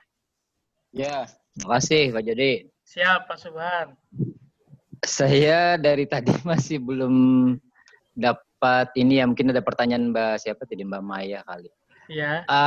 Untuk tazkiyah nafs ini dengan matematika detik ini apakah hanya dengan intuisi atau apa ya? Kalau misalnya kalau tadi saya mendengar sebelumnya itu kan di anu kesumbatan, apakah hardware-nya atau software-nya? Kalau hardware-nya kan berarti otaknya gitu ya. Memang saya tuh sering menemuin orang bermasalah tuh karena memang kadang-kadang hardware-nya. Jadi kalau kita psikoterapi juga susah gitu ya.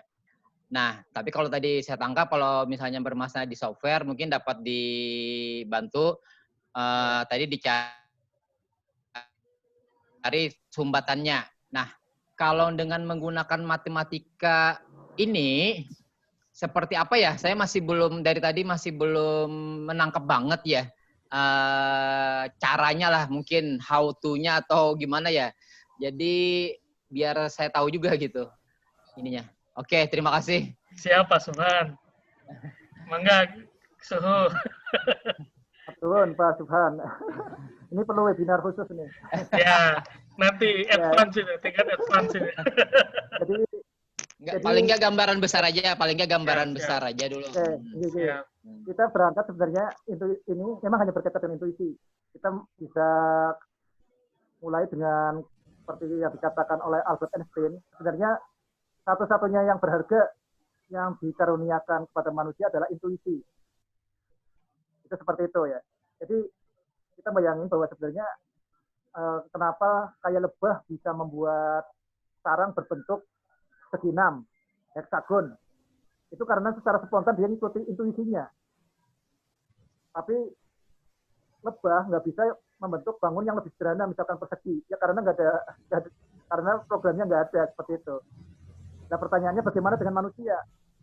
Nah pastilah manusia itu sudah ada programnya juga, intuisi yang terpasang di dalam dirinya. Nah detailnya bagaimana? Itu yang detail operasinya bagaimana? Ini yang coba dieksplor dalam matematika detik. Jadi matematika detik sebenarnya ada 4 level. Ini yang paling dasar itu yang level A, itu membaca angka secepat membaca kata. Ini hal yang sangat dasar. Nah di atasnya itu nanti ada level B, otak bukan kalkulator. Nah, kita di sini mempertanyakan tentang bagaimana kerja otak dan kerja kalkulator. Jadi yang level B ini berkaitan bagaimana kita terbebas dari mekanisasi pikiran yang bekerja secara mekanis. Yang ketiga, level C matematik adalah berpikir sebelum bicara. Ini yang membahas tentang perbedaan antara makna dan simbol. Jadi jangan sampai kita kemudian terjerat simbol. Dan ujung dari matematika detik adalah level C, pola pikir inovator. Karena kodrat kita, program kita yang ditanamkan oleh Allah adalah 2. Yang pertama sebagai Abdullah dan ini sebagai Khalifatullah fil ard, sebagai inovator. Jadi ujung dari matematika detik adalah pola pikir inovator. Nah, bagaimana pola pikir inovator? Sebenarnya inovasi apapun itu bermula dari 2 detik yang pertama, yaitu intuisi. Dan mudah-mudahan 2 detik yang pertama sebelum intuisi apapun, itu 2 detik yang paling pertama adalah 2 detik kita mengikat kepada sumber cinta, yaitu Allah Subhanahu wa Ta'ala. Jadi 2 detik yang pertama adalah Bismillahirrahmanirrahim. Itu garis besarnya seperti itu. Cuma supaya ada perubahan konkret, kami baru fokus di level yang A. Level yang A pun hanya baru sebagian kecil. Kita hanya berfokus terutama di anak kelas 5-6 SD. Membaca angka secepat membaca kata. Membaca angka secepat membaca kata, ini sebenarnya ada 2 instrumennya, yaitu POSM dan HIN, hitung intuitif. POSM ini sebenarnya ada 3 level A1, A2, A3. Yang sekarang sudah jadi itu baru level A. Ini ada yang bentuknya digital, Android, ada yang bentuknya kertas. Jadi ini sangat sangat sempit sekali karena bagaimanapun ada fokus besar, tapi kita harus memulai dari langkah yang pertama. Jadi gambar besarnya tadi, bagaimana mengasah intuisi. Nah konkretnya apa? Hal yang sangat konkret yang kita nanti mulai itu langkah pertamanya adalah memberantas gagap hitung. Sebenarnya gagap hitung itu tujuan besarnya adalah gagap hitung berkaitan dengan mengasah intuisi. Demikian Mas Jody. Siap. Pak Tuhan, salam kenal dari Tegal. Siap Zuha, Pak. Siap Kang Oke. Toha. Bisa dipahami ya Pak Subhan untuk sementara. Oke. Jadi Siap. memang Tazkiyatun Nafs itu ujungnya ya. Ujungnya ujung dari kita mempelajari matematika detik ini adalah nafs kita bersih gitu loh. Ego kita bersih. Dan prakteknya memang diawali dengan memberantas gagap hitung dulu gitu kan, operasional perhitungan. Ya insya Allah dengan itu maka nalar kita aktif sehingga intuisi kita hidup begitu ya. Mungkin ada yang lain yang masih ada yang ingin ditanyakan, satu orang lagi. Ada yang kayaknya. Silakan, bagaimana teman-teman? Apakah mendapatkan inspirasi pada webinar siang hari ini? Oke, ini ada dari Pak Abu Ma'ruf. Kapan Prof. Toha mulai tertarik dengan sastra dan mengapa? Bagaimana langkah konkret yang bisa kami lakukan setelah acara ini untuk menyucikan jiwa kami melalui matematika? Oh, cakep ini. Ini mantap. Pertanyaannya menyambung dengan agenda yang akan kita selenggarakan. Master Jody. Siap. Jadi ini Abu Makmur MF. Jadi Abu Makmur MF ini Abu Makmur Master Puisi. Yaitu sastrawan muda Jawa Tengah ya. Oh, keren. Ini salah satu guru saya juga. Oh gitu, Aji. Salam kenal. Salam kenal, Master. Ya, kita tunggu puisi-puisi indahnya. Nah, ini sebenarnya matematika itu ya sebenarnya itu bagian dari sastra. Jadi kalau dikatakan oleh Albert Einstein, jadi yang sebenarnya matematika itu adalah sastra. Ya, jadi juga tidak puisi. Jadi sama dengan puisi, matematika itu berkaitan dengan pola. Cuma kalau di sastra itu polanya pola yang terdengar. Jadi misalkan sastra yang paling bagus kan Al-Quran. Ar-Rahman, Allamal Quran, Khalaqal Insan, Allamahul Bayan. Nah, itu sastra yang terdengar. Jadi kalau sastra itu berkaitan merasakan, mengenali pola yang terdengar. Kalau matematika itu sebenarnya pola, tapi yang polanya lebih pola yang terlihat. Jadi matematika itu lebih ke bahasa visual yang terlihat. Jadi kita bisa bermatematika dengan mulut tertutup, telinga terkatup. Yang penting ada pulpen, ada kertas, oret-oretan.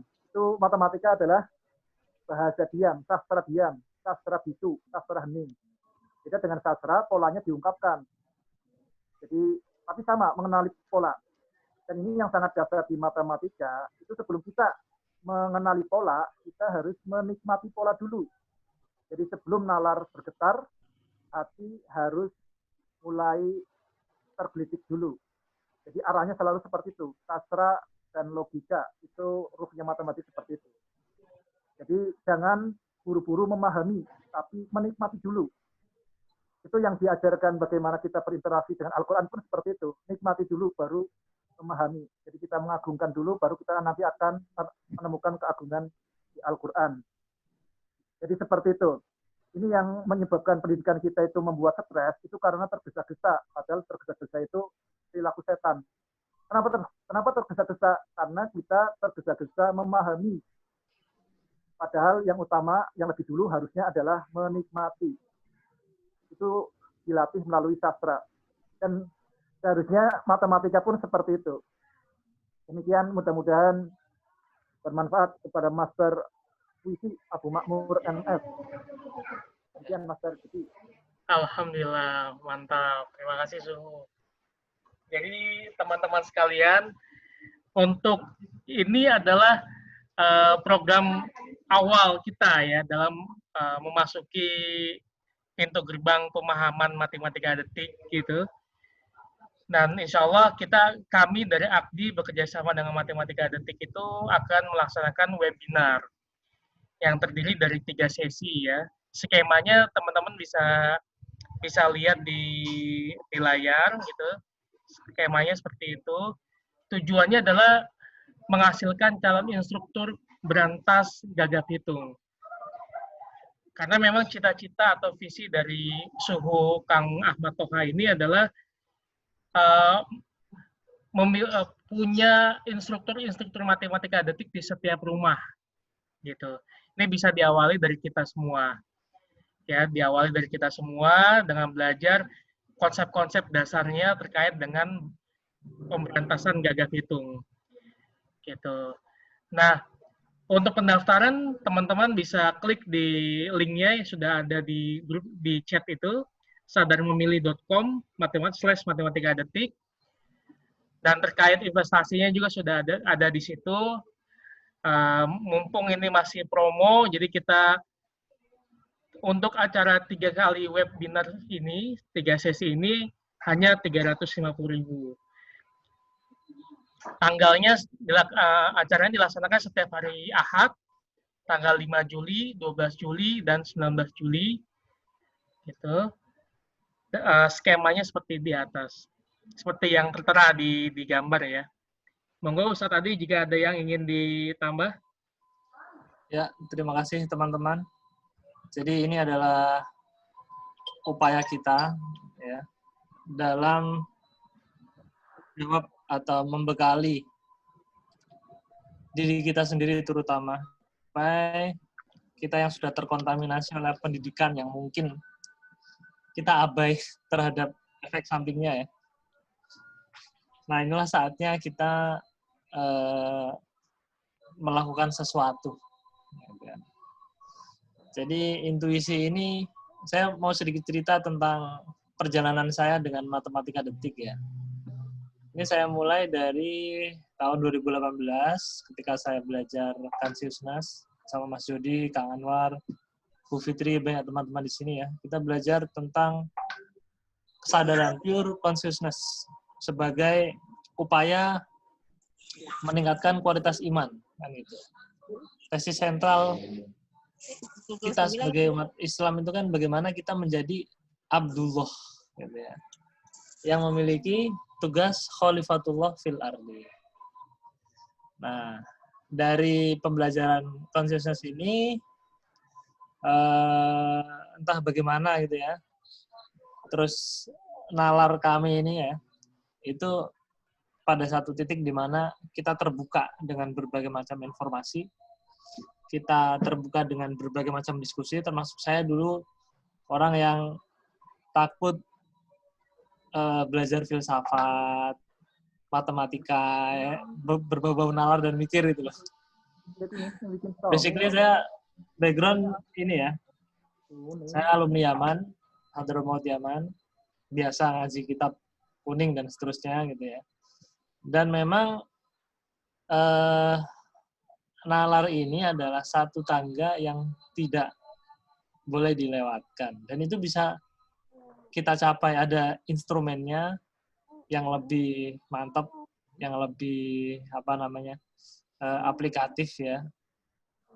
Terus saat saya jalan-jalan ke Gramedia, ketika itu saya lagi cari buku filsafat, buku-buku sains murni, fisika, gitu-gitu lah, fisika kuantum. Gitu ya. Meskipun nggak ada hubungannya sama pelajaran saya dulu ya.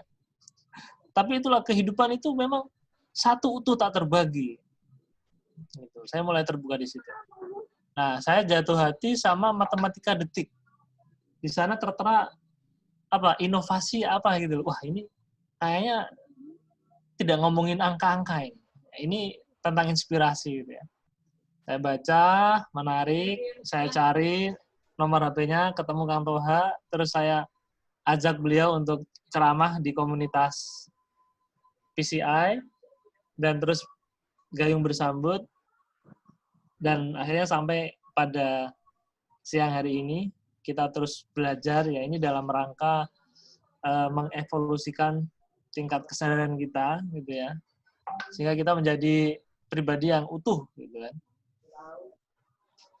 Itu perjalanan saya ketemu dengan matematika detik, dan saya rasa teman-teman juga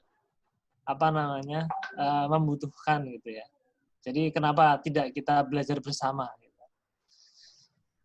Dan ini salah satu ini Mas Kamal ini almarhum ya, muridnya Kang Toha, ini kita doakan khususon ya. Semoga beliau diberi kelapangan surga. Begitu Kang Dodi. Siap, terima kasih. Ya, alhamdulillah ya, artinya memang tujuannya pertama diawali dari kita, gitu, kita belajar menjadi instruktur yang insya Allah nantinya kita bisa membantu atau mengajarkan ke anak-anak kita, ke keluarga kita, itu yang paling utama kan ya. Karena ya ini kan masalah matematika itu masalah pelik, masalah yang merupakan momok dari kebanyakan anak-anak gitu ya. Saya beberapa bulan yang lalu saya pernah datang di sebuah SMA kelas 3 IPS gitu, yang ketika kami berinteraksi itu ada anak yang mengatakan bahwa bagaimana jika matematika ini dihapuskan di muka bumi gitu kan. Itu mungkin momok yang saking traumatiknya dengan matematika ya, sehingga berpikiran seperti itu.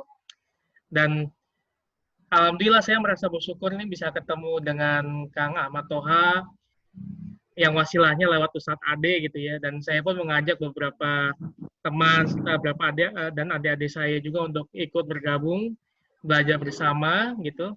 Yang mudah-mudahan teman-teman di sini pun jika berminat silakan daftarkan diri di web yang sudah kami cantumkan alamatnya.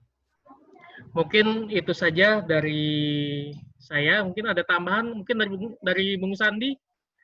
Ada sesuatu yang ingin disampaikan sebagai salah satu pakar di matematika detik ini? Ya, Bung Sandi nih, ya tunggu.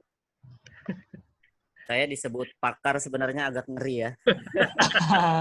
takutnya dites, takutnya ada yang ngetes nanti, saya nggak bisa. Tapi saya dulu pernah sebelum kenal sama Pak Toha ya. Sebelumnya saya pernah kenal juga sama seseorang yang saya anggap sangat berjasa membuka pikiran saya tentang matematika. Saya sering menyebutnya di grup yang bersama dengan Pak Toha itu namanya Kang Asep. Nah, uniknya Kang Asep ini sama sekali nggak bisa matematika. Dia untuk soal-soal sederhana, misalnya X dikurang 4 sama dengan 1, berapakah X? Itu dia nggak bisa. Oh, bisa pun mungkin setengah jam waktunya. Ya, tapi itu saya anggap salah satu orang yang memberi pengaruh terbesar dalam hidup saya ya, terutama ke matematika. Nah, dia itu waktu pertama kali kenal dengan Kang Asep, itu beliau menyatakan diri sebagai ahli logika. Beliau dengan percaya diri menyebut dia sebagai ahli logika. Oh, saya penasaran kan. Saya tahunya logika itu dulu pernah di SMA pernah belajar, merupakan bagian dari matematika. Waktu saya berhubungan dengan Kang Asep, berhubungannya cuma lewat media online ya, nggak offline. Ternyata kenapa dia berani menyatakan diri sebagai ahli matematika? Karena dia menganggap bukan ahli matematika tapi ahli logika ya. Dia berani menyatakan diri sebagai ahli logika karena beliau tuh menganggap semua manusia ternyata ahli logika. Jadi ketika beliau mengatakan bahwa beliau adalah ahli logika itu sama sekali tidak merendahkan orang lain. Karena beliau menganggap semua orang itu ahli dalam berlogika. Nah, ini saya mau terapkan itu juga ketika ada yang menyebut saya sebagai ahli matematika. Saya akui, tapi saya juga menganggap semua manusia itu sebenarnya ahli matematika, bukan hanya saya. Saya cuma salah satunya saja. Jadi termasuk para peserta webinar di sini semuanya itu saya anggap ahli matematika. Menarik ya Pak Toha tadi menyampaikan. Jadi saya sebenarnya ini ya bingung juga mau menyampaikan apa lagi, karena seperti yang Pak Toha tadi bilang juga, apa-apa yang diungkapkan Pak Toha itu sudah mewakili apa-apa yang ada di dalam pikiran saya mengenai matematika. Jadi mungkin nggak terlalu banyak lagi yang ingin saya sampaikan, semacam penegasan-penegasan saja ya. Penegasan saja bahwa tema sentral, tadi Pak Toha bilang tema sentral matematika itu adalah keadilan. Itu saya sangat setuju. Adil bagi saya itu berarti menempatkan sesuatu pada tempatnya. Jadi matematika itu begitu. Matematika itu kalau sesuatu untuk dikatakan benar itu harus memiliki bukti. Nah, setelah terbukti dia ditempatkan sebagai teorema. Untuk pernyataan-pernyataan dalam matematika yang belum terbukti, walaupun dia dikatakan oleh seorang profesor pun, seorang ahli matematika, dia tidak pernah ditempatkan dalam posisi kebenaran selama tidak ada bukti. Dan sebenarnya bukti ini sifatnya ini ya, bukti ini kalau saya itu memandangnya individual. Terbukti bagi saya belum tentu terbukti bagi orang lain. Jadi teorema bagi saya belum tentu teorema bagi orang lain. Jadi orang lain tidak perlu harus bersepakat ya ketika para ahli matematika menyebutkan bahwa ini adalah kebenaran. Orang lain yang belum memahami kebenaran itu tidak perlu bersepakat, tidak perlu ikut-ikutan. Karena kebenaran itu harus kita saksikan sendiri. Harus kita saksikan sendiri. Seperti juga kalau kita mau masuk Islam kan, masuk agama Islam itu harus bersaksi. Nah, bersaksi bahwa tiada Tuhan selain Allah, asyhadu an la ilaha illallah wa asyhadu anna Muhammadar Rasulullah. Nah, penyaksian ini harus benar-benar kita saksikan. Yang namanya kesaksian itu tidak melalui mata, tidak melulu melalui panca indera, tapi bisa melalui akal. Dan itu adalah akal ini sebenarnya alat kesaksian yang paling utama. Orang yang tidak bisa melihat, tidak bisa mendengar itu masih bisa menyaksikan dengan akalnya selama dia berakal. Dan agama memang tidak diperuntukkan bagi orang-orang yang tidak berakal. Dan tadi juga Pak Toha menyebut ya, menganalogikan matematika seperti Abu Jahal tadi ya. Abu Jahal ini kan bapaknya kebodohan ya artinya. Ini saya juga sepakat.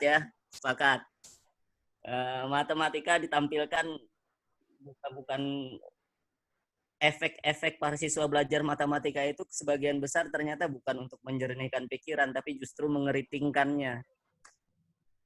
Banyak yang pikirannya jadi keriting gara-gara matematika. Sebenarnya dia cerdas, cuman kecerdasannya tertutup oleh rumus-rumus matematika, oleh simbol-simbol matematika, dan lain sebagainya ya, yang ditampilkan oleh matematika. Mungkin itu saja yang pengen saya sampaikan, tidak usah terlalu banyak karena sudah siang. Terima kasih atas waktunya. Wassalamualaikum warahmatullahi wabarakatuh. Waalaikumsalam warahmatullahi wabarakatuh. Waalaikumsalam warahmatullahi wabarakatuh. Monggo Ustaz tadi ditutup sekalian aja. Ya, terima kasih. Ya. Terima kasih teman-teman semua atas kerabuhannya, kehadirannya, Kang Toha, Bung Sandi, Mas Jody, dan semua teman-teman yang mungkin belum dapat saya sebutkan satu persatu. Ini sebuah awal kita belajar, ya. Mudah-mudahan bermanfaat dan kami tunggu teman-teman semua. Kita sama belajar. Saya juga belajar, Mas Jody belajar, didampingi oleh Kang Toha, Bung Sandi, dan tim dari Matematika Ketik. Kita semua sama-sama berikhtiar untuk masa depan penerus bangsa gitu ya. Oke. Saya mewakili Akademi Kesadaran Diri Indonesia undur diri dulu. Assalamualaikum warahmatullahi wabarakatuh. Waalaikumsalam warahmatullahi wabarakatuh. Enak banget ya.